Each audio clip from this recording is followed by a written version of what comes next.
यदि तुम आलमगीर के साथ मंदिर में नहीं रह रही होती तो शायद एक अच्छी जिंदगी बिता सकती थी।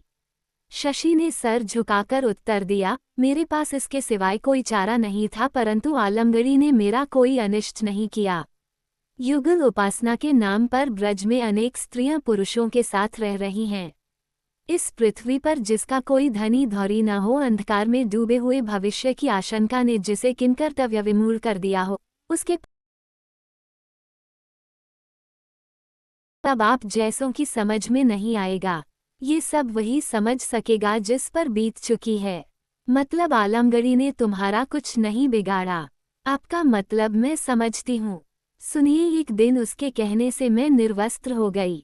दीपक के उजाले में उन्होंने मुझे चूमती नजर से देखा। इसके बाद दीपक बुझाकर अपने बिस्तर पर जाकर सो गए। आलमगीर ने तुम्हारा अनिष्ट नहीं किया, वे कर नहीं सके। सौदामिनी ने समय बीतने के साथ जिस मानसिक बदलाव की बात सोच रखी थी, उसमें ऐसा कुछ भी नहीं हुआ। पिता के अस्पताल में नर्स की जिम्मेदारी उसी ने संभाल रखी थी। परिक्रमा की राह के रोगियों के घाव धोने का कार्य तथा गंदगी से अलग करने में वह एकदम बेहिचक रहती। एक दिन वह बालाजी के मंदिर की सीढ़ियों पर मृत्यु का क्षण गिनने वाले एक मरीज को अपने पिता के साथ जाकर उठा लाई। वह आदमी चिल्ला कर भीख मांगा करता था। एक दिन सौदामिनी ने जब उसके पैर के घाव धोए फिर उसे कुछ खाने को दिया तो वह झल्लाकर बोला, मुझे बचाने की कोशिश मत करो, मैं बहुत दूर से आया ही हूँ कि ब्रजधाम की रज प्राप्त कर सकूं।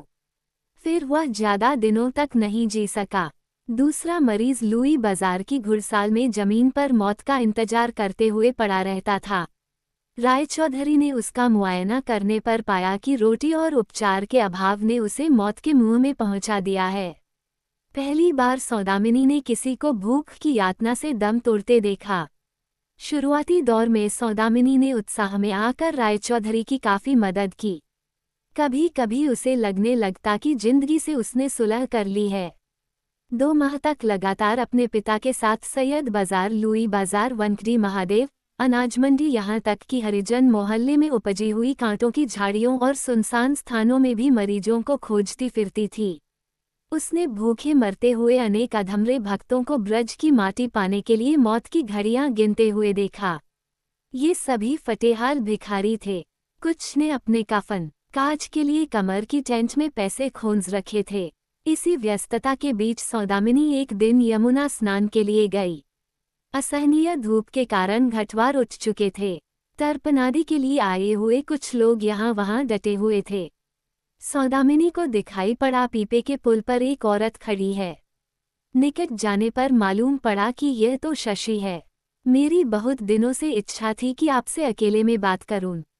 पीपे से बने पुल के एक कोने में दोनों जा बैठीं।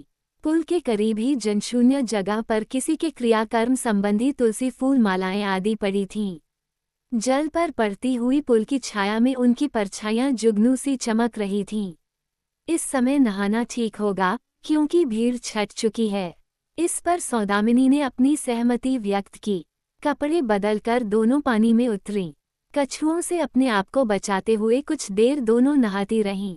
किनारे आने पर हठात शशि ने सौदामिनी से पूछा, सच बतलाना, क्या ब्रजधाम आकर आपको मानसिक शांति मिली? कहने का मतलब ये कि बची हुई जिंदगी यहाँ गुजारने का निश्चय लेकर आई हैं। अकस्मात किए गए प्रश्न का सौदामिनी तुरंत कोई उत्तर नहीं दे पाई। तट पर आकर वह केशों से पानी निचोड़ने लगी। मुझे मालूम था कि आप उत्तर नहीं दे सकती। काफी अरसे से मैं भी एक मानसिक यातना में हूँ। सुना है आपने भी बहुत दुरूख दर्द झेले हैं। बताइए ना, आप किस तरह रहने का विचार कर रही हैं? सौदामिनी शशि के सवाल को अनसुना कर कपड़े बदलने में लगी रही। एक आकस्मिक सा सवाल था ये।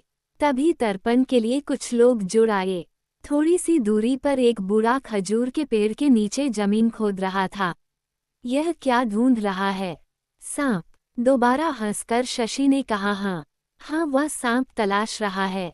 वह सांप पकड़कर चुपके से किसी के घर में घुसेड़ देगा। इसके बाद अपने को होशियार सपेरा बताकर घर के मालिक से सांप निकालने के पैसे ऐंठेगा। उस बुढ़े ने खोदना छोड़ दोनों को कुछ क्षण घूरा और फिर जुट गया। तुमने मेरे सवाल का जवाब नहीं दिया। क्या? जवाब दूं? तुम्हारे सवाल का कोई जवाब नहीं है। क्या कभी तुम्हें ब्रजचंद्र मिले? सौदामिनी ने सिर झुका लिया। इस बार वह एकाएक गरम तेजस्वी ऊंचे स्वर से बोली, कान खोलकर सुनो, सच के पीछे पीछे अग्रसर होना तथा उसी की खातिर मिट जाना मेरे जीवन का ध्येय है। ये बात मैं केवल मुंह से नहीं दिल से कह रही हूँ। घुटनों के बल रेत पर बैठी हुई शशि ने कहा, कुछ दिनों से एक अनजान सी यंत्रणा मेरे कलेजे को फाड़े खा रही है। शायद आपको भी मालूम है कि एक दिन में मंदिर बिक जाएगा। अब तक तो भगवान दामोदर की सेवा टहल करती रही हूँ, मगर अब आलमगीरी के संग पति पत्नी की तरह रहना होगा। शादी ब्याह हुआ नहीं और रहना पड़ेगा पति पत्नी के रूप में। कैसी विडंबना है। जो राधे श्यामी नहीं हो पाती, उन्हें मृत्यु के उपरांत दाह संस्कार के डर से या लालच से इस तरह का जीवन बिताना होता है। परंतु मैं ऐसी जिंदगी क्यों बिताऊं? शायद आप ये बातें न समझ सकें। तुम्हारी शादी तो अब भी हो सकती है, सांत्वना भरे स्वर में सौदामिनी ने कहा। शशि चीख उठी, आलमगीरी नामर्द है, इसलिए इसकी मुझे कोई फिक्र नहीं है। असल बात तो यह है कि कुछ दिनों से मैं प्रेम में पड़ गई हूँ। अचानक सौदामिनी का हाथ अपनी छाती पर भींचते हुए वह फूट फूट कर रो पड़ी। थोड़ी देर बाद भर्राए स्वर में बोली, मैं कृष्ण के मंदिर में रहने वाले एक बाल ब्रह्मचारी के प्रेम में पड़ गई हूँ। मेरे इस प्रेम ने एक अद्भुत सा आकार ले लिया है। समझ नहीं आता कि अब क्या करूं। भाग 7। दोनों एक भजनाश्रम के निकट खड़ी थीं। सर्राफ सेठानी आज गरीबों को कपड़े बांटने आई हुई थीं। भजनाश्रम की राधे श्यामी बुढ़ियों की भीड़ मची हुई थी, जिनका आश्रम से ताल्लुक नहीं था। कांच मंदिर के पास बैठी हुई वे वृद्धाएं भी आज जुटी थीं। आश्रम की सीढ़ियों पर बैठी सर्राफ सेठानी का इंतजार कर रही थीं। शशि भी उनके पास जा बैठी। अचानक उसने मुनीम को सेठानी का कान भरते सुना। आप इन्हें जो कपड़े बांट रही हैं, वे सस्ते दाम बाजार में बेचकर रात के समय पीपे के पुल के पास पैसे गिनती मिलेंगी। इन पैसों को वे अपने दाह संस्कार के लिए रख लेंगी। इन मरभुखियों को आप कहीं देख लो तो ये साक्षात प्रेतनियां लगेंगी। सीढ़ियों पर बैठी हुई शशि दूर से ये बातें सुन रही थी। इस नरभक्षी बाघरूपी मुनीम की कथा को सारा ब्रज जानता है।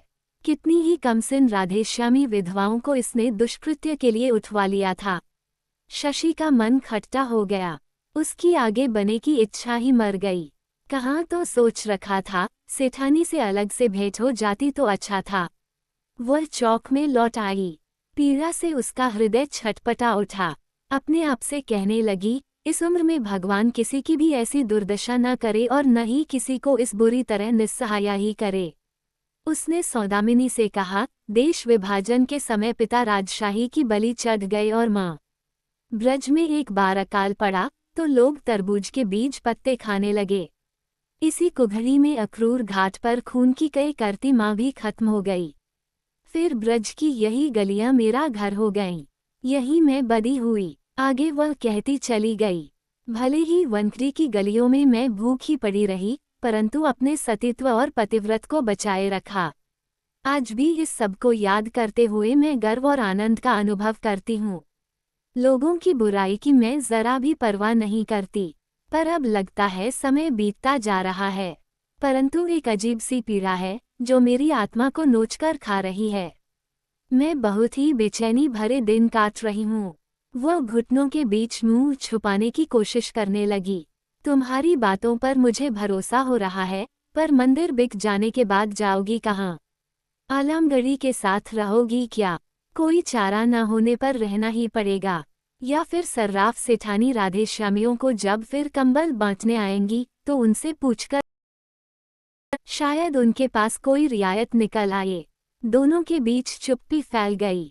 बाहर से आए हुए यात्रियों के तांगों में जुते घोड़ों के गले में पड़े हुए घुंघरुओं और टापों ने सन्नाटे को भंग किया। चलो घर चलें। दोनों उठ खड़ी हुईं। तालवन के महंत जी का हाथी रंग जी की रथशाला के पास दिखाई पड़ा। उसकी पीठ पर सजा धजा हौदा था और गले में चमेली की माला पड़ी थी। आज वनकरी के महंत जी परिक्रमा करेंगे, शशि बोली। दोनों आगे बढ़ीं। केवल रसभरी बेचने वाले के स्वर को छोड़कर सारा गोपीनाथ बाजार शांत पड़ा था। शशि ने हनुमान मंदिर के आंगन में कुछ लोगों को बैठे देखा। वे जमुना पार के दूध विक्रेता थे। उनके हाथ में दूध के रीते हुए बर्तन थे। शशि उनके करीब जा बैठी। एक उचटती सी नजर डाल वे फिर से अपनी गपशप में खो गए। एकाएक शशि की आंखें डबडबा आईं। मंदिर का सौदा लगभग तय ही था। इसी प्रकार आलमगीरी के साथ रहना भी निश्चित ही था। अलावा इसके ये भी तय था कि आलमगीरी उसका कोई अहित भी नहीं कर सकता। लोगों की फक्तियों का भी उसके मन में किसी तरह का कोई मलाल नहीं था। फिर भी बदनामी आखिर बदनामी होती है, और वह भी खासकर औरत की। ये बदनामी एक ऐसे शिलालेख के समान है जिसके जमींदोज होने पर भी लोग बारंबार उखाड़ का पढ़ने की कोशिश करते हैं। यदि 1-2 दिन में कुछ इंतजाम नहीं हुआ तो उसका सब कुछ बर्बाद हो जाएगा। शोहरे उसके पीछे लग जाएंगे। मंदिर से वापसी के वक्त वह यही सब सोचती रही। उसके हाथ में एक फूटी कौड़ी भी नहीं थी। पहले फुर्सत में वह तुलसी की कंठमाला बनाकर और गोपीचंदन घिसकर 1-2 टका कमा लेती थी, किंतु मंदिर की बिकने की बात ने उसे उदासीन कर दिया था। यद्यपि वह इस बात से आश्वस्त थी कि इस ब्रजधाम में वह कभी भी भूख से तो मरने वाली नहीं है। भिखारियों की पांत में बैठ वह भंडारों से पेट भर सकती थी। आश्रम में भी पंक्तिबद्ध होकर बैठने से भोजन तो मिल ही जाएगा। दूसरी राधेश्यामियों के समान भजनाश्रम में एक समय भजन गाकर अठन्नी भी पा जाएगी। मतलब ये कि भूख से तो नहीं मरेगी, पर इस तरह बेफिक्री से पेट भरने के लिए अभी कम से कम 20 साल और प्रतीक्षा करनी होगी। 20 बरस बाद जब इस शरीर की खाल दीवाल धंसक जाएगी और उसकी हालत कोराखजही कुतिया के समान हो जाएगी, तब कहीं निश्चिंत हो भंडारों की पंक्ति में बैठ सकेगी। आलमगीर के साथ रहने से पहले अधिकांश समय उसने राधेश्यामियों की कोठरियों में रहकर गुजारा है। असहनीय दुर्गंध से गंधाती उन कोठरियों में उसने 2-3 मरणासन स्त्रियों के मुंह में पानी भी डाला है। कई बुढ़ियों ने तो उसका हाथ थामे थामे ही अंतिम सांस ली थी। वे भयानक क्षण वह कभी नहीं भूल पाएगी। इसके पश्चात उसने अपने आप में एक अद्भुत बदलाव का अनुभव किया। जिन गली कूचों पर चलने वाले लोग उसे जिंदा प्रेतात्मा समझकर कुतूहल से देखते थे, वही अब उसे एक अलग ही कुतूहल से निरखने लगे थे। उसने खुद भी महसूस किया कि उसके प्रेतीले मुख पर एक खास तरह का बदलाव आ रहा है। 1-2 राधेश्यामियों ने कहा भी वह ब्रज की चमेली जैसी फूल रही है। बाजार के पास पहुंचकर उसके कदम तेज तेज उठने लगे। बिहारी कुंज में अब काफी भीड़ जमा हो गई थी। बाजार की तरफ के बरांडे में खड़ा हुआ गोविंद जी के पंडे का लड़का हो हल्ला मचा रहा था। कुंज बिहारी के बिकने का आज अंतिम दिन था। यहाँ हर वस्तु के लिए उसके मन में ममत्व था। अंजीर का वह वृक्ष जिस पर बंदर ऊधम मचाते रहते थे, सीढ़ियों वाली मीठे पानी की बाबड़ी, और वह लंबा चौड़ा फर्श जिस पर वह मनमाफिक आराम किया करती। शशि की आंखें सजल हो उठीं। भीड़ को ठेलते हुए वह भीतर घुस गई। भाग 8। अटल बिहारी भगवान का अटल वन। गोकुल चंद्र ने जहाँ दावानल का पान किया वह बंजवन। यशोदा ने जहाँ गौ दान किया वह गोपाल वन। राधा ने जहाँ पर फूलों के पौधे अपनी सहेलियों के साथ लगाए थे वह राधाबाग। स्वामी हरिदास का मानस वन, निधुवन और अतिरमनीय निकुंज वन। यहाँ पर ब्रज की माटी को अपने आलिंगन पाश में जकड़े हुए आत्मभोर श्वेत पुष्पों की झाड़ियाँ हैं। इन पर राधा के नूपुरों की तरह फूल खिलते हैं। यदि कान लगाकर ध्यान से सुनो तो राधा की पायलों की रुंझुन से दिशाओं के गुंजित होने का आभास मिलता है। एक प्रचंड आनंद मानो सभी दुख वेदनाओं को एक एक फूल के रूप में रूपांतरित करता सा लगता है। सौदामिनी ने भी कई दिनों तक कोशिश की शायद वह भी यह ध्वनि सुन ले, वही अनन्य आध्यात्मिक आह्लाद का स्वर, परंतु धीरे धीरे उसे लगा वह ये शब्द नहीं सुन पाती। गली चौरास्तों पर पड़े हुए बीमारों को खोजते फिरने का वह उत्साह भी मानो चूक गया है। वह उकता गई है। काफी चतुराई दिखाने के उपरांत भी अनुपमा उसे 84 कोस की परिक्रमा पर ले जाने में असफल ही रही। हताश होने के बावजूद अनुपमा ने ये सुअवसर अपने लिए नहीं खोया और एक दिन इस कष्टपूर्ण यात्रा को निर्विघ्न समाप्त कर वह वापस भी आ गईं। दूसरे यात्रीगण जब परिक्रमा की समाप्ति पर रमन रेती में अपना डेरा जमाने लौट आए, तभी अनुपमा भी घर आ गईं। अनुपमा ने इस बार सौदामिनी को अत्यंत बुझा हुआ पाया। उसकी आंखों के नीचे उभरे हुए धब्बे अनुपमा की नज़र से छुप न सके। इस कष्टदायी परिक्रमा से थकी हुई माँ की सेवा सौदामिनी रोज की तरह करने लगी। स्नान के लिए पानी तपा दिया, माँ का लाया हुआ प्रसाद संभाल कर रख दिया। पहले के समान ही बच्चों की तरह माँ के गाल से गाल सटाकर माँ के पुराने बुखार ने कहीं परेशान तो नहीं किया, ये जानने की कौतूहलपूर्ण चेष्टा करने लगी। दोनों जब साथ साथ भात खाने बैठीं, तब अनुपमा ने अपनी यात्रा का विचित्र वृतांत बताना शुरू किया। सौदामिनी ने पलकें उठाकर सीधे अपनी माँ की आंखों में देखा। अनुपमा एकदम चुप हो गईं। सौदामिनी के चेहरे पर उसे अनकहे से क्षोभ के निशान नजर आए। नीचे दवाखाने में अभी भी बीमारों की भीड़ थी।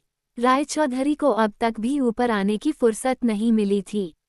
एकाएक न जाने क्या हुआ, सौदामिनी हवा की गति से छूटती हुई नीचे उतर गई। वह नीचे फर्श पर बैठ बच्चे की तरह बिलख बिलख कर रोने लगी। अनुपमा बाहर निकल आईं। दवाखाने की भीड़ को ठेलते हुए रायचौधरी भी आकर उसके निकट खड़े हो गए। कुछ देर खुलकर रोने के बाद जब वह शांत हुई तब भर्राए गले से चीख चीख कर कहने लगी, मैं दूसरे की दया पर आश्रित रहकर अपना सारा जीवन नहीं बिता सकती। मैं महान नारी नहीं हूँ कि तुम लोगों की तरह जनहितकारी काम करते हुए जीवन काट दूँ। मैं स्वाधीन हूँ, मैं किसी से नहीं डरती। तुम लोग यदि यह समझ रहे हो कि मैं बदल गई हूँ तो ये तुम्हारी भूल है। रायचौधरी की ओर उंगली दिखाकर वह चीख उठी, तुम लोग पाखंडी हो, कसाई जैसे लगते हो तुम सब मुझे। घायल कबूतर की तरह वह कुछ देर तड़फड़ाती रही। इसी बीच अनुपमा का भिंचा स्वर सुनाई दिया, शायद वह ईसाई आने वाला है। इसके बाद अनुपमा के रुदन का स्वर सुनाई दिया। वो कपड़े फाड़कर देहरी पर सर पटक पटक कर रोने लगी। भाग 9। सूरज निकलने से पहले यदि कोई ज्ञान गुदड़ी से लेकर मौनी दास की टाटी तक प्रातःकाल घूमने निकले तो उसे लगेगा कि ब्रजधाम किसी नष्ट हो चुके साम्राज्य का मात्र ध्वंसावशेष है। लगता है 400 वर्ष पूर्व विद्रोहियों का दमन करने के लिए औरंगजेब ने जो रक्तरंजित होली खेली थी, उसकी कुछ बूंदें आज तक मौजूद हैं। प्राचीन गोपीनाथ, मदन मोहन, राधावल्लभ के टूटे हुए कलश अभी भी चुपके चुपके कह उठते हैं। उस विभत्स कांड को हुए अभी बहुत दिन नहीं हुए हैं। कान लगाकर सुनने पर मंदिर के मलबे के नीचे दबे पड़े पुजारी का करुण अंतर्नाद अभी भी सुनाई पड़ जाता है। आज भिनसार से ही सौदामिनी खिनमना होकर यमुना तट पर घूम रही थी। रूखे बाल, अस्त व्यस्त कपड़ों के ही वो पगलाई सी भटक रही थी। पूरी रात आंखों में जागते कटी थी। एकाएक वो घुटनों के बल रेत पर बैठ गई। केसी घाट के निकट ही उसे उस भयंकर भंवर का स्वर सुनाई दे रहा था। जनधारणा है कि वृंदासारणी के रथ के पहिए की घर घराहट यहाँ सुनाई पड़ती है, मगर उसे तो आकाश पाताल एक गूंजता हुआ वही महाकाल का प्रचंड स्वर सुनाई पड़ रहा था। इस स्वर के आगे सबेरे के सभी स्वर दब गए थे। कुछ समय यहाँ वहाँ भटककर सौदामिनी कृष्ण मंदिर के सिंहद्वार पर जा खड़ी हुई। कार्यालय का दरवाजा खुला हुआ था। मंदिर के कर्मचारी हुंडी और बही खातों में जुटे हुए थे। वह प्रधान कर्मचारी के सामने शीश नवाकर बोली, जय श्री राधे रानी की। संवेद स्वर में कर्मचारी बोल उठे, जय श्री राधे रानी की। बूढ़ा मैनेजर उसकी ओर देखकर बोला, आगे आओ। मैं मंदिर के दर्शन करने नहीं, नौकरी की तलाश में आई हूँ। नौकरी? सारे कर्मचारी उसे अचरज से ताकने लगे। बूढ़े मैनेजर ने पूछा, तुम कहाँ तक पढ़ी हो? शिक्षा की पूछताछ ने उसे पसोपेश में डाल दिया। बोली, मुझे कोई बड़ा काम नहीं चाहिए। भंडारी या रसोइये की सहायिका या फिर।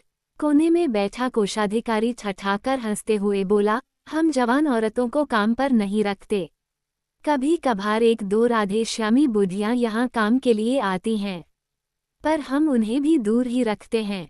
आजकल सब कुछ बहुत कठिन हो गया है। अभी 2 दिन पहले ही जमीन का किराया उगाहने वाले कर्मचारी के पद हेतु 2 स्नातक आए थे। अभी थोड़े दिन पहले तक ब्रज में उंगलियों पर गिनने योग्य स्नातक ही थे। अचानक कोषाधिकारी विस्मित हो बोला, तुम कहीं डॉक्टर रायचौधरी की बेटी तो नहीं हो? मैंने तुम्हें दवाखाने में काम करते देखा है। सुनो, तुम्हारे लिए तो इससे बढ़कर कोई काम नहीं हो सकता। जाओ, प्रभु तुम्हारा कल्याण करे।